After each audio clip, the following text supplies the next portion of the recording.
મુન્દ્રાના Adani port road પર T સર્કલથી દૂર નદી કિનારે આવેલી શ્રમજીવી વસાહતમાં રહેતા એક ગરીબ પરિવાર પર દુઃખનો પહાડ તૂટી પડ્યો છે. વસાહતમાં રહેતા 8 વર્ષીય બાળક પર સફેદ બગલાએ હુમલો કરતા તેની ડાબી આંખને ગંભીર ઇજા પહોંચી હોવાનું સામે આવ્યું છે. મળતી માહિતી મુજબ મૂળ રાજસ્થાનના અને હાલમાં મુન્દ્રાની શ્રમજીવી વસાહતમાં રહેતા 8 વર્ષના શાંતિ અર્જુન મીણા રમતા રમતા નદીના કિનારા નજીક પહોંચી ગયો હતો. તે દરમિયાન ત્યાં રહેલા એક સફેદ બગલાએ અચાનક બાળક પર હુમલો કરી તેની ડાબી આંખ પર ચાંચના 3 ઘા ઝીક્યા હતા.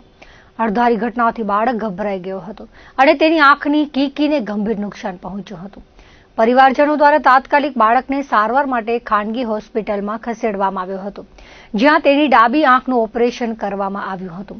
જો કે ઘટનાને 2 દિવસ વીતી ગયા હોવા છતાં બાળક હજુ પણ આંખમાં ભારે પીડા અનુભવી રહ્યો હોવાનું જાણવા મળ્યું છે. બાળકના માતા પિતાએ જણાવ્યું હતું કે શાંતિ રમવા માટે બહાર ગયો હતો અને નદી કિનારે પહોંચતા જ બગલાએ હુમલો કર્યો હતો. હુમલામાં બાળકની આંખને ગંભીર ઇજા પહોંચી હતી, જેના કારણે તાત્કાલિક સારવાર કરાવવી પડી હતી. ગરીબ પરિવારમાંથી આવતા બાળકની સારવાર પાછળ મોટો ખર્ચ થવાને કારણે પરિવાર આર્થિક મુશ્કેલીનો સામનો કરી રહ્યો છે. હાલ બાળકને વધુને વધુ સારવાર અને સહાયની જરૂર હોવાનું પરિવારજનોએ જણાવ્યું છે.